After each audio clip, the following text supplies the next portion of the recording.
welcome to another video with me, Nina Schofield, singer-songwriter, vocal coach and session musician. And this is kind of a rundown, take another look at Taylor Swift's new record, Midnight's 3 AM edition. If you joined me on my live stream recently, thank you so much. It was such an epic 2 hours, 15 minutes of listening to this new record.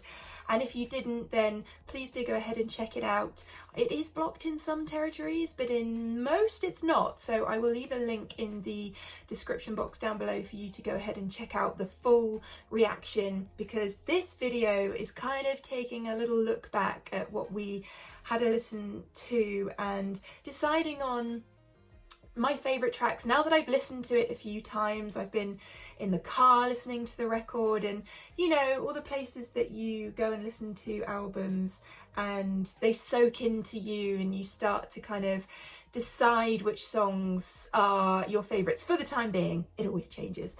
But what I did find interesting after having listened to the record just that one time is that my favourites sort of started to meander towards different songs even on just a second listen. So Midnight's 3 AM edition, such an interesting record, really a step away from the Taylor Swift that I am used to. I think there were elements of her previous records in this record, things that came across to me in some of the songs that I could hear parts of Evermore Folklore, 1989 and Reputation, but really this did step away from that. There's a lot more of focus on emptiness within the production I felt within this, and that's not a bad thing, just a step away from filling out songs and a step into what can we do to be more economic within the production. Do we need to put everything in the kitchen sink in this song, or can we take things back?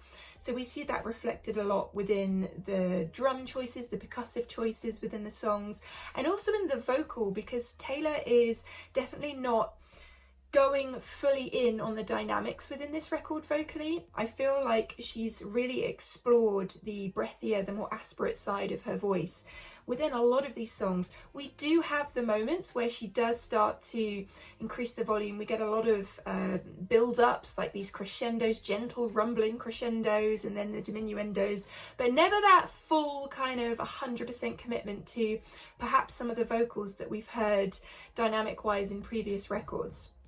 So my kind of overall feel from listening to this particular album is, I don't think it's my favourite Taylor Swift album yet. I think that 1989 is still my reigning favourite Taylor Swift record. And I have to kind of go into listening to new Taylor records not thinking about that one, because otherwise it kind of clouds what I'm feeling about the new songs. Does that happen with you?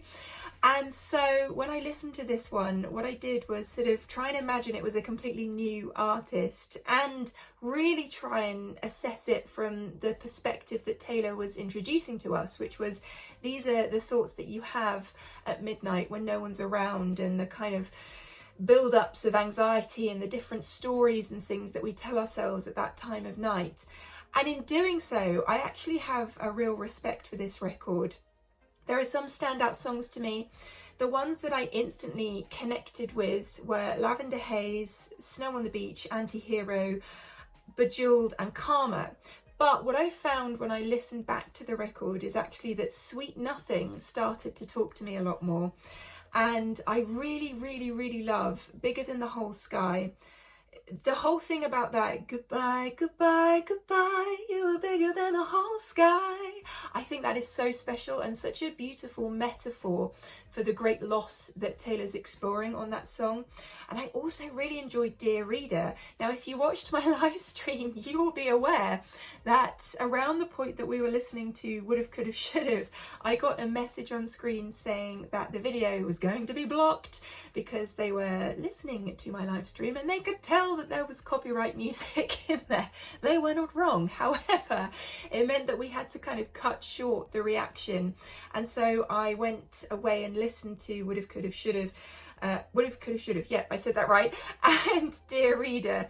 afterwards. And Dear Reader, I feel like is such an interesting song. I love how it goes deep dive into basically the chorus of it straight away. And we also get a little bit more of an exploration into real straight vocals from Taylor with the help of some vocal effects. I really like that song. So actually, now that I've listened to everything, I think my favourite songs from the whole record are Lavender Haze, Anti-Hero, Snow on the Beach, Bejeweled, possibly Labyrinth, Karma, Sweet Nothing, Bigger Than the Whole Sky, and Dear Reader. And what I need to do now is go ahead and listen to the record maybe 3 or 4 times. I find like that's the magic number of times to listen to a record and decide where I really feel my favourites are and where I really feel perhaps there are some skips. And I haven't given my potential songs that I'm not necessarily a massive fan of a proper go yet. So I really need to do that, because I have found so many times through the years listening to records that I will skip past a song because I think, no, it's not my favourite. And then eventually when I listen to it, for some reason I go, oh, hang on a second. And I think that's something to do with either understanding the whole concept of a record, listening to it in a new light, or just sometimes when you listen to a song 3, 4, 5 times, it becomes a good song to you where previously it didn't. I don't know why that happens, it just does. So with respect to Taylor's songwriting, I'm going to do that with every single song on this record just to make sure. Lyrically on this record, I feel like there are so many things to unpick, and I haven't been able to unpick everything. We did try and do this on the live stream, and I certainly started to get a bit more of the picture of what was going on, but there are so many more moments in this record. I feel that I need to sit down with my detective hat on and work out what's going on. But I enjoy that, because I think that sometimes with lyrics, if it's too specific, then we're unable to relate to it. There's the flip side of that, you know, there are some lyrics on here where Taylor's saying things like, when you see me on the TV, you know, stuff like that. I mean, not all of us have been on the TV, so for us to relate to that is a little bit more tricky. That's a very specific song to Taylor. But other ones, I enjoy this kind of working out what it means, listening to it and just not trying to unpick what's going on in Taylor's life, but thinking about, how does this lyric wash over me? How do I feel like it resonates with me? So I'm going to enjoy that part of this record as well. But I just wanted to do this sort of post live stream breakdown of everything and kind of update you on how I'm feeling about the record and where my favourite songs are currently. And I hope that you enjoyed my live stream. I hope you enjoyed this video, a bit of a ramble video. Let me know, now that you've been listening to this record for a little bit of time, what your favourite songs are, if you have a specific order, or more importantly to me, if there are songs that you listened to at first that you didn't connect with that now you do. I really want to find out. And you can find the list of my favourite songs and all the scrabblings that I wrote down in my live stream. I have shared that on my Patreon now, patreon.com/Nina Schofield. So do go ahead and check out that and become part of our family there. I love talking with you all on my Patreon.